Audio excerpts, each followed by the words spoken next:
Hello everyone, उम्मीद है आप सब खैरियत से होंगे। और हमारे जो जावास्क्रिप्ट की ट्यूटोरियल सीरीज़ है वो लाजमी आप प्रैक्टिस कर रहे होंगे, जो मैंने प्रीवियस टॉपिक्स देखे थे। आज हम बात करने वाले हैं फॉर लूप की, कि फॉर लूप क्या होता है। जावास्क्रिप्ट हो या कोई भी प्रोग्रामिंग लैंग्वेज हो, फॉर लूप्स हर जगह पर यूज़ होते हैं। सिंटेक्स थोड़ा सा डिफरेंट होता है लेकिन फंक्शनैलिटी बिल्कुल सेम होती है, मीनिंग बिल्कुल सेम होते हैं। तो आइए देखते हैं कि फॉर लूप क्या है।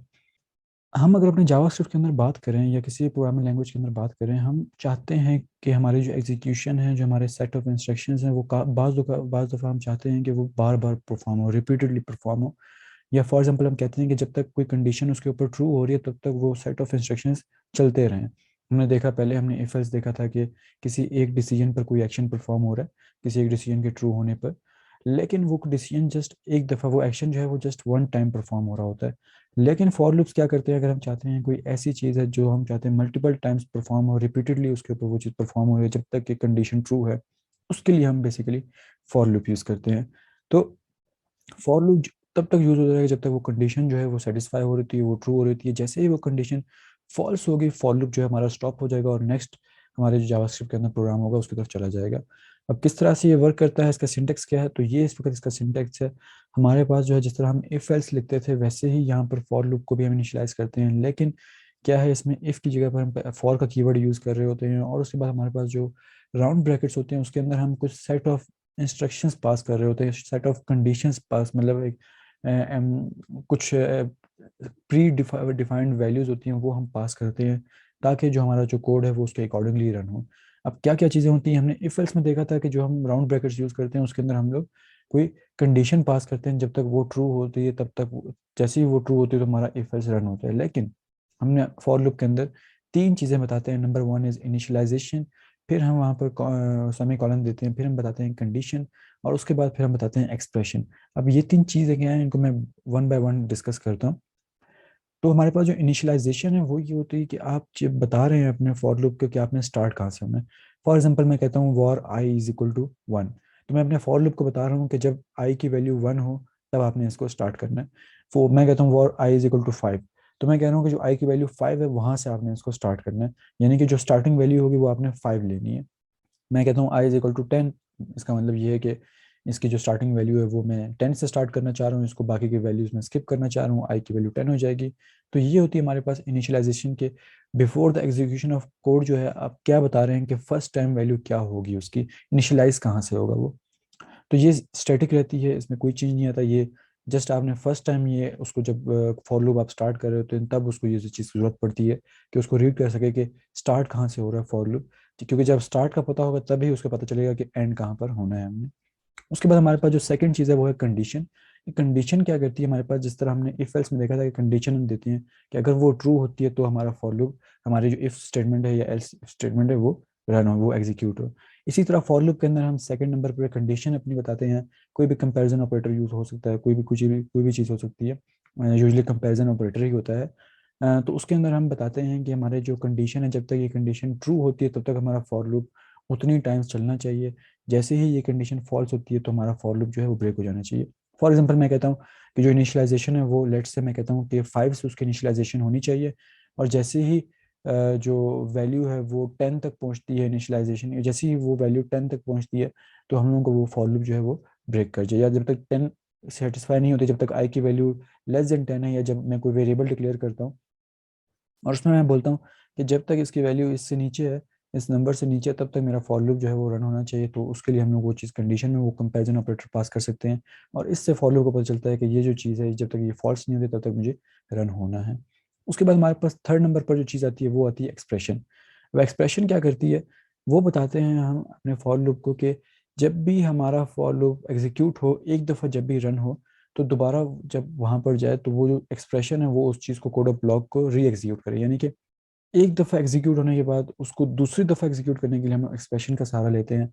किस तरह से सहारा लेते हैं, जो हमने अब हम जब इसको एग्जांपल में देखेंगे तो आपको क्लियर होगा कि एक्सप्रेशन क्या रोल परफॉर्म करती है। सो एक्सप्रेशन में क्या आएगा, हमारे पास कोई मैथमेटिकल एक्सप्रेशन हो सकती है, हमने इंक्रीमेंट डिक्रीमेंट ऑपरेटर्स देखे वो हो सकते हैं, या कोई और एक्सप्रेशन हो सकती है जो कि एडिशन सब्ट्रैक्शन वगैरह परफॉर्म कर रही हो। अब हम बात करते हैं फॉर लूप के सिंटेक्स की। फॉर लूप का सिंटेक्स किस तरह से होता है, तो यहाँ पर आप देख सकते हैं मैंने फॉर का कीवर्ड यूज़ किया और उसके अंदर जो सेमी कॉलन्स हैं वो मेरी इनिशियलाइजेशन, कंडीशन और एक्सप्रेशन को डिफाइन कर रहे हैं। तो मैंने यहाँ पर क्या दिया हुआ है कि मेरा जो फॉर लूप है उसकी जो इनिशियलाइजेशन है वो वॉर आई, मतलब वेरिएबल जो आई मैंने डिक्लेयर किया उसके साथ जब उसकी वैल्यू ज़ीरो होगी फर्स्ट टाइम, तो जब वो इनिशियलाइज फॉर लूप होगा तो आई की वैल्यू ज़ीरो होगी। अब कंडीशन क्या है कि जब तक वो जो आई मैंने डिक्लेयर किया हुआ, इनिशियलाइज किया हुआ है ज़ीरो से, जब तक उसकी वैल्यू थ्री से नीचे रहती है तो मेरा फॉर लूप रन होता रहे।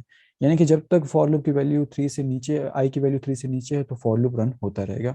और उसके बाद मैंने उसकी एक एक्सप्रेशन दी है, आई प्लस प्लस एक इंक्रीमेंट ऑपरेटर यूज़ किया है, और उसके अंदर मैंने बताया है कि एवरी टाइम, यानी कि एक दफ़ा जब फॉर लूप रन होकर दोबारा कंडीशन को चेक करने जाएगा कि क्या कंडीशन ट्रू है या फॉल्स है, तो उस चेक के दौरान वो जो हमारे पास वेरिएबल था उसको आपने इंक्रीमेंट कर देना है।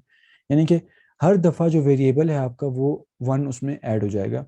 तो ये चीज़ जो हमने देखी थी कि वेरिएबल अपडेट करना, वही चीज़ यहाँ पर हो रही है कि आई प्लस प्लस हमने यूज़ किया, वो वेरिएबल को अपडेट कर देगा। फॉर एग्जाम्पल फॉर लूप जब आई जीरो पे था तो फॉर लूप एक दफ़ा चला, वो जब चलने के बाद दोबारा कंडीशन की तरफ गया, उसने देखा आई इज, अब जब वो वहाँ पर दोबारा गया तो उसको वहाँ पर आई प्लस प्लस उसकी वैल्यू जो है वो वन हो चुकी थी। अब उसने देखा तब भी ये थ्री से नीचे है, तब वो दोबारा चला, दोबारा ऊपर गया तो उसकी वैल्यू टू हो चुकी थी। तब तक उसने देखा दोबारा वो चला क्योंकि two is less than three है। जब वो दोबारा ऊपर गया तो उसकी वैल्यू थ्री हो चुकी थी, जो कि फॉल्स हो रहा है, जिसकी वजह से फॉर लूप जो है वो ब्रेक हो जाएगा। हमारे पास जो आउटपुट आएगा वो जीरो वन टू हमारे पास प्रिंट हो जाएगा कंसोल लॉग के अंदर, क्योंकि हमने आई जो है वो प्रिंट करवाया था, इसलिए वो आई की जो हमारे पास वैल्यूज थी ईच टाइम वो प्रिंट करके दे देगा। तो इस तरह से हमारा फॉर लूप वर्क करता है। हम लोग कंसोल लॉग की जगह पे कोई और चीज़ भी दे सकते हैं, कोई और ऑपरेटर भी दे सकते हैं, कुछ भी दे सकते हैं। वो हम जब प्रैक्टिस करने के लिए जाएंगे तो हम उसमें देखेंगे कि किस तरह से हम मल्टीपल सेट ऑफ कंडीशन अपने फॉर लूप के अंदर पास कर सकते हैं और वो उसको एग्जीक्यूट कर सकते हैं। अब अगर हम इसके अंदर बात करें कि ब्रेक का कीवर्ड हमारे पास फॉर लूप में यूज़ होता है और क्यों यूज़ होता है। फॉर एग्जांपल मैं फॉर लूप अपना चला रहा हूँ और मैंने एक सेट ऑफ कंडीशन जो है वो वहाँ पर मैंने बता दी, कंडीशन के जो हमारे पास राउंड ब्रैकेट्स के अंदर कंडीशन की जो जगह होती है वहाँ पर। लेकिन अगर मैं कहता हूँ कि जो मेरे पास फॉर एग्जांपल मेरे फॉर लूप का जो जहाँ पर मैं कोड अपना लिखता हूँ, जो मैं एग्जीक्यूट करना चाह रहा हूँ हर फॉर लूप के ऊपर, उसके अंदर मैं कोई इफ एल्स की स्टेटमेंट लगाता हूँ और मैं कहता हूँ जब भी लेट्स से कि फॉर लूप में जो आई की वैल्यू इसके बराबर होती है, फॉर यहाँ पर जिस तरह दिया हुआ है कि आई की वैल्यू अगर फोर के बराबर हमारे पास आ जाती है तो वहाँ पर फॉर लूप ब्रेक हो जाए, यानी कि फॉर लूप वहाँ पर टूट जाए, खत्म हो जाए, एंड हो जाए जहाँ पर ये कंडीशन हमारे पास ट्रू होती है। तब तक फॉर लूप रन होता रहेगा जब तक ये कंडीशन ट्रू नहीं होती। जैसे ही ये कंडीशन ट्रू होगी हमारा फॉर लूप जो है वो ब्रेक हो जाएगा। अब देखें यहाँ पर क्या हो रहा है कि फॉर लूप मेरा रन हो रहा है, ये बिल्कुल ये कंडीशन जीरो पे रन हुआ, कंडीशन सेटिस्फाई नहीं हुई, console log i is equal to zero print हो गया। दोबारा रन हुआ, दोबारा यहाँ पर गया, आई की वैल्यू वन हो चुकी थी, दोबारा यहाँ पर आके उसने कंडीशन चेक की, कंडीशन मैच नहीं हुई, दोबारा उसने आई की वैल्यू वन प्रिंट कर दी। दोबारा गया, दोबारा टू आया, दोबारा टू की वैल्यू उसने प्रिंट कर दी। फिर दोबारा गया तो आई की वैल्यू थ्री हो चुकी थी, दोबारा उसने कैसे थ्री हुई थी, ये इंक्रीमेंट करी एक्सप्रेशन उसको हर दफ़ा। अब दोबारा जब यहाँ पर गया तो आई की वैल्यू थ्री हो चुकी थी। अब जब यहाँ पर दोबारा गया तो उसने देखा आई की वैल्यू फोर हो चुकी है, लेकिन I is less than eight है। दोबारा वो रन होगा फॉर लूप, लेकिन जब रन होगा तो यहाँ पर आके देखिएगा तो उसको जो पहली पहली चीज़ मिलेगी वो मिलेगी आई, और आई की यहाँ पे कंडीशन लगी होगी कि अगर आई की वैल्यू फोर के इक्वल है तो मैंने उसको बोल दिया कि फॉर लूप को कि यहाँ पर ये ब्रेक हो जाए, यानी कि खत्म हो जाए। तो कंडीशन तो मैंने यहाँ पर लगाई थी कि लेस देन एट तक चले, लेकिन उसके अंदर मैंने एक इफ स्टेटमेंट में बता दिया कि अगर कंडीशन ये सेटिस्फाई होती है तो फॉर लूप मेरा ब्रेक हो जाए। तो जैसे ही ये कंडीशन सेटिस्फाई होगी, यहाँ पर मैं कोई और कंडीशन भी दे सकता हूँ। मैं लेट्स से मैं कहता हूँ कि हर दफ़ा मेरा नाम जो है वो चेंज करते रहो, लेकिन जैसे ही मेरा नाम इसके बराबर पहुंचे, आठ दफ़ा आपने लूप रन करना है, हर दफ़ा मेरा नाम चेंज होगा, और जैसे ही नाम इसके बराबर पहुंचे तो इस नाम की इक्वल हो तो मैं फॉर लूप को ब्रेक कर दूँ। लेट्स से मैं यूज़र से इनपुट ले रहा हूँ, हर दफ़ा मैं इनपुट लेना चाह रहा हूँ, मैं आठ दफ़ा इनपुट लेना चाह रहा हूँ, लेकिन जैसे मैं कहता हूँ यूज़र ने इसमें फॉर एग्जाम्पल मुजम्मिल ऐड कर दिया अपने इनपुट के अंदर, तो फ़ौरन मेरा फॉर लूप जो है वो ब्रेक हो जाए। तो उसके लिए मैं क्या करूँगा, मैं इफ एल्स मैंने यूज़ किया हुआ फॉर लूप के अंदर, वहाँ पे मैंने इफ के अंदर ब्रेक कीवर्ड यूज़ कर दिया। अब जैसे ही ये कंडीशन सेटिस्फाई हुई, मेरा फॉर लूप वहाँ पे ख़त्म हो गया, और जो वहाँ तक का जो आउटपुट था वो मुझे मिल गया, यानी कि आई इज इक्वल टू थ्री तक जो था मुझे यहाँ पर आउटपुट चार दफ़ा यानी कि डिस्प्ले हुआ, क्योंकि जीरो से हमारा फॉर लूप स्टार्ट हुआ था। अगर आप इसको वन से स्टार्ट करेंगे तो तीन दफ़ा मिलेगा, आप टू से स्टार्ट करेंगे तो दो दफ़ा मिलेगा। सो इस तरह से हमारे पास ये चीज़ रन हो रही होती है। अब मैं चाहता हूँ कि अगर मेरे फॉर लूप के अंदर फॉर एग्जांपल मैं चाहता हूँ कि अगर ये चीज़ यूज़र ऐड करता है तो इस चीज़ को काउंट ना किया जाए, बाकी का जो फॉर लूप है मेरा वो बिल्कुल चलता रहे। यानी कि फॉर एग्जांपल आप चाहते हैं आपके पास 10 आइटम्स पड़े हुए हैं, आप चाहते हैं उनमें से जो फिफ्थ वन आइटम है वो स्किप हो जाए, उसको काउंट ना करे फॉर लूप, बाकी जो 9 आइटम्स बचते हैं उनको वो रन करता रहे, यानी कि फॉर लूप ब्रेक भी ना हो और वो आइटम भी स्किप हो जाए। तो उसके लिए हम लोग कंटिन्यू कीवर्ड यूज़ करते हैं, और इसके अंदर क्या हो रहा है, सिंपल वही चीज़ है, लेकिन मैंने उसको क्या बता दिया कि जैसे ही मेरे पास आई की वैल्यू फोर होती है तो वो कंटिन्यू का मैंने कीवर्ड यूज कर दिया। अब इसमें क्या हुआ, उसने जो आई की वैल्यू 4 थी उसको उसने प्रिंट नहीं करवाया, उसको उसने स्किप कर दिया, आप कह सकते हैं, या इग्नोर कर दिया आपने फॉर लूप ने उसको उसके आउटपुट को, यानी कि जो उस टाइम पे जो हम लोग आउटपुट प्रिंट करवा रहे हैं उस कंडीशन के थ्रू, उस फॉर लूप की कंडीशन के थ्रू वो बेसिकली वो स्किप कर देगा। यानी कि वो जो लूप का नंबर था वो लूप स्किप हो जाएगा, आपके पास फिफ्थ लूप स्टार्ट हो जाएगा। तो यहाँ पर आप देख सकते हैं कि मेरे पास 0 1 2 3 तक लूप बिल्कुल ठीक चला, लेकिन जो फोर्थ लूप था वो फॉर लूप ने स्किप कर दिया, क्योंकि मैंने यहाँ पर कंटिन्यू का कीवर्ड यूज किया था इस कंडीशन के सेटिस्फाई होने पर। और वहां पर फिर मैंने दोबारा वो वहां पर गया, दोबारा उसने देखा कि बिल्कुल ठीक सब कुछ रन हो रहा है, दोबारा उसने 5 6 7 प्रिंट करके दे दिया। लेकिन उसने क्या किया, जो हमारे पास फोर्थ वन था, लूप को जो फोर्थ हमारे पास कंडीशन सेटिस्फाई हो रही थी वो जो है उसने स्किप कर दी। क्यों? क्योंकि हमने यहाँ पर कंटिन्यू का कीवर्ड यूज किया हुआ है, तो उस वजह से उसने वो आइटम स्किप कर दिया। तो ये था कुछ बेसिक इंट्रोडक्शन फॉर लूप के हवाले से। इसमें ब्रेक और कंटिन्यू का कीवर्ड भी हमने देखा। हम अब अपने एडिटर में जाएंगे और वहां पर हम कुछ प्रैक्टिकल एग्जांपल देखेंगे जो कि फॉर लूप की यूजेज को मजीद सिंप्लीफाई करते हैं और अंडरस्टैंडेबल बनाते हैं कि फॉर लूप किस तरह से यूज हो सकता है। फॉर एग्जांपल टेबल्स के अंदर किस तरह से फॉर लूप यूज होता है, हमने ठीक है टेबल प्रिंट करवाया फॉर लूप के थ्रू अपने एग्जाम्पल के अंदर, तो लाजमी देखिएगा कि किस तरह से एडिटर के अंदर फॉर लूप वर्क करता है। तो आइए चलते हैं अपने एडिटर की तरफ और देखते हैं इसकी वर्किंग को। सो बेसिकली हम बिल्कुल उसी सिंटैक्स को फॉलो करते हैं। For initial value, let's say मैं कहता हूँ कि आई इज इक्वल टू 1। इसको मैं वॉर आई लिखूंगा क्योंकि ये हमारे पास वेरिएबल की वैल्यू होती है। लेट्स से मैं इसको कहता हूँ 0। और उसके बाद मेरे पास ये एक एक्सप्रेशन क्लोज होती है, उसको मैं सेमी कॉलन देता हूँ, और उसके बाद मैं बताता हूँ कि आई इज लेस देन 5। दोबारा सेमी कॉलन, हमने देखा था एक ही लाइन में वेरिएबल्स कैसे डिक्लेयर करते हैं, तो आपने भी यहाँ पर यही काम करना है। और उसके बाद मैं कहता हूँ कि आई जो है वो प्लस प्लस। तो यहाँ पर क्या हुआ, और उसके बाद मैं करली ब्रेसेस। तो यहाँ पर मैंने एक सिंटेक्स बना लिया है अपने फॉर लूप का। तो उसके अंदर क्या हो रहा है, मैंने उसको बताया इनिशियल वैल्यू क्या होनी चाहिए, वेरिएबल आई की इज इक्वल टू 0 होनी चाहिए, यानी कि कोड जो है वो आई इज इक्वल टू 0 से इनिशियलाइज होना चाहिए। और कब तक इनिशियलाइज होना चाहिए, जब तक ये कंडीशन सेटिस्फाई नहीं होती तब तक कोड रन होना चाहिए। और मैंने उसको बताया कि हर लूप के बाद, हर रेपिटेशन के बाद जो आई की वैल्यू है उसके अंदर एक वैल्यू इंक्रीमेंट हो जानी चाहिए, यानी कि +1 हो जानी चाहिए। अब इसके नीचे मैं लिख देता हूँ कि डॉक्यूमेंट डॉट राइट, और अंदर मैं बता देता हूँ हेलो वर्ल्ड।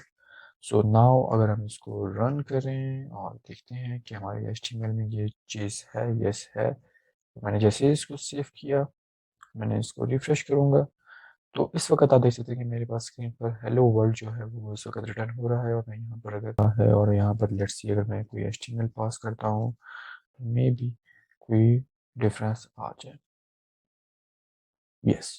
सो यहाँ पर देखिए मैंने हेलो वर्ल्ड जो है वो रन किया 5 टाइम्स। यहाँ पर वो ऑटोमेटिकली यहाँ पर प्लेस हो गया, लेकिन मैंने उसको लिखा एक ही दफ़ा है, लेकिन यहाँ पर वो 5 टाइम रिटर्न हो रहा है। क्यों? क्योंकि उसकी एग्जीक्यूशन जो है वो आई इज इक्वल टू 0 से स्टार्ट हुई। तो पहली दफ़ा जब लूप चला तो 0 आई की वैल्यू थी। फिर जब दूसरी दफ़ा चला आई की वैल्यू 1 हो गई। तीसरी दफ़ा चला आई की वैल्यू 2 हो गई। चौथी दफ़ा चला आई की वैल्यू 3 हो गई। पांचवी दफ़ा जब चलेगा तो आई की वैल्यू 4 हो जाएगी। और जब छठी दफ़ा चलने के लिए जाएगा तो उसको कंडीशन जो है वो मिलेगी 5, जो कि है इक्वल टू 5, और कंडीशन हमने बताई हुई है लेस देन 5। तो वो लूप ब्रेक कर देगा और पांचवी दफ़ा जो है वो लूप नहीं चलेगा। तो हमारा जो हेलो वर्ल्ड है वो कितनी दफ़ा प्रिंट हुआ, 1 2 3 4 और 5। अगर मैं यहाँ पर आई की वैल्यू कर दूँ 1, अब मैं देखता हूँ उसको रिफ्रेश कर सेव करता हूँ, और मैं अगर जाकर यहाँ पर इसको रिफ्रेश करूँ तो यहाँ पर देखें 4 दफ़ा हो गया। क्यों? क्योंकि जो हमारी इनिशियल वैल्यू थी वो इस वक्त हमारी 1 है, तो वो लूप 1 से स्टार्ट हुआ और 4 पे एंड हो गया। अगर मैं यहाँ पर करता हूँ इक्वल्स टू 5, तो यहाँ पर बस होगा 5 दफ़ा रन होगा। लेकिन यहाँ पर डिफरेंस क्या आएगा, यहाँ पर बजाय यहाँ पर 0 आए, नहीं 0 नहीं आएगा, यहाँ पर आएगा 5। तो उसके बाद जो है हमारे जब वो 6 टाइम रन होने के लिए जाएगा वापस लूप, तो यहाँ पर वो देखिएगा कंडीशन सेटिस्फाई नहीं हो रही, वैल्यू जो है वो ग्रेटर है, तो लूप ब्रेक हो जाएगा और हमारे पास 6 टाइम जो है वो हेलो वर्ल्ड रिटर्न नहीं होगा। तो ये है एक बेसिक कॉन्सेप्ट फॉर लूप का, और कहाँ कहाँ इंक्रीमेंट हो रहा है यहाँ से वो इंक्रीमेंट कर देता है वैल्यू को अपनी। इस तरह से हमारा जो फॉर लूप है वो रन होता है बेसिकली, और हमारी वैल्यूज आती हैं। अगर मैं यहाँ पर एक और इंटरेस्टिंग काम कर सकता हूँ वो ये है कि हम यहाँ पर आई की वैल्यू जो है वो प्रिंट करवा देते हैं, और साथ ही साथ हम अ, बताते हैं यहाँ पर बी आर का टैग, और देखते हैं कि क्या यहाँ पर देना होता है या नहीं। तो आई की वैल्यू हमने यहाँ पर बता दी, और यहाँ पर जैसे मैं इसको सेव करता हूँ और रिफ्रेश करता हूँ तो आप देख सकते हैं 1 2 3 4 5 रिटर्न हो रहा है यहाँ पर।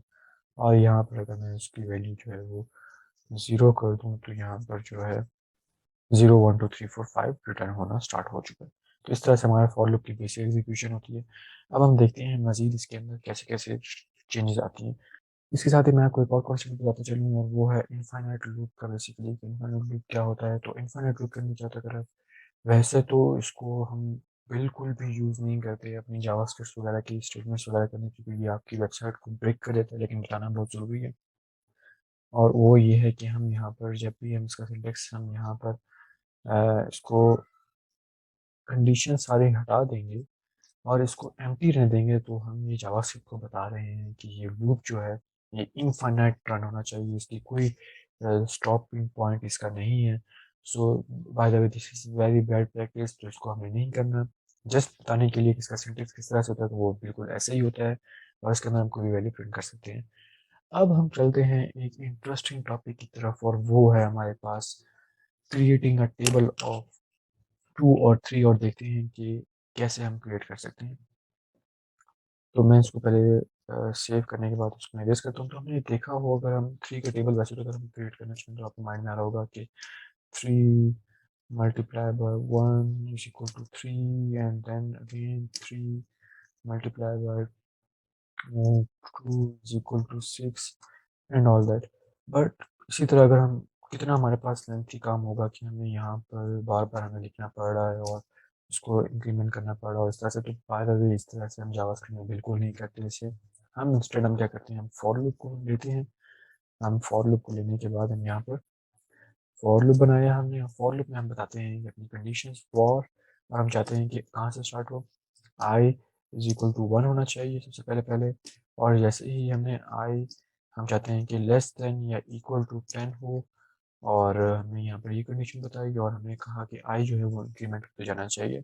और साथ ही हम यहाँ पर बताते हैं क्या, हम यहाँ पर बताते हैं कि डॉक्यूमेंट डॉट राइट, नहीं, लेकिन यहाँ पर हम पहले क्या बताएंगे, हम यहाँ पर बताएंगे डॉक्यूमेंट डॉट राइट। यस, हम डॉक्यूमेंट डॉट राइट बताएंगे, और उसके अंदर हम बताते हैं अपनी कंडीशन। सबसे पहले पहले कौन सा टेबल हमने प्रिंट करना है, तो 3 हम प्रिंट करना चाहते हैं मल्टीप्लाई बाय, जो उसका सिंटेक्स रखना चाहते हैं। तो हमने मल्टीप्लाई बाय किया, और मल्टीप्लाई बाय हम चाहते हैं कि यहाँ पर जो हमारे पास वैल्यू है वो आए आई की, क्योंकि देखा 3 multiplied by 1 3 multiplied by 2, तो ये हमारे पास अकॉर्डिंग टू द आई हम चाहते हैं कि आता है।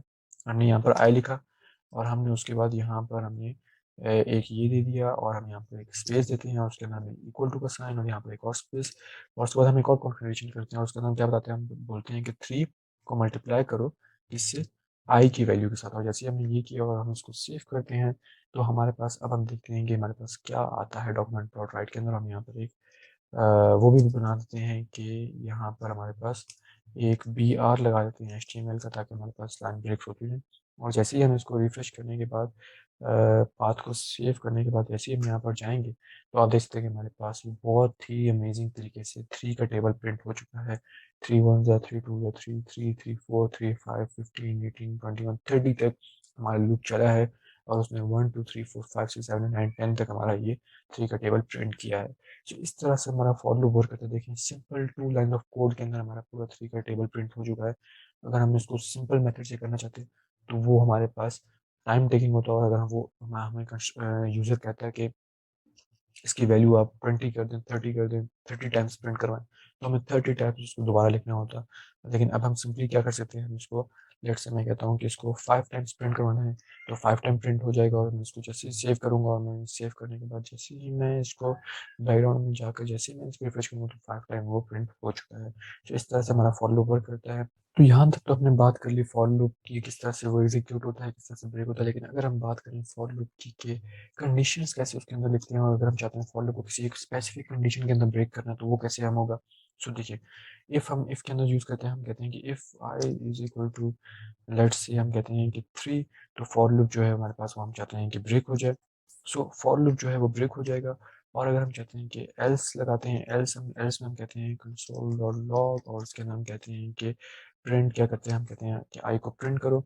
जैसे हम इसको सेव करते हैं और हम जाते हैं और जाकर देखते हैं, सो हम यहाँ पर हम जाते हैं और अपना ब्राउज़र का कंसोल ओपन करने के बाद हम जैसे ही कंसोल में जाएंगे और इसको रिफ्रेश करेंगे, तो हमारे पास देख सकते हैं कि 1 2 प्रिंट हुआ है। और जैसे ही 3 के लिए एग्जीक्यूशन गई और आई की वैल्यू 3 हुई, उसने कंडीशन देखी और उस कंडीशन में उसने कहा कि फॉर लूप को ब्रेक कर दो। ब्रेक का कीवर्ड हमने यूज़ किया, तो ब्रेक के कीवर्ड की वजह से फॉर लूप जो हमारा वहीं पर जैसे ही कंडीशन सेटिस्फाई होगी तो ब्रेक हो जाएगा।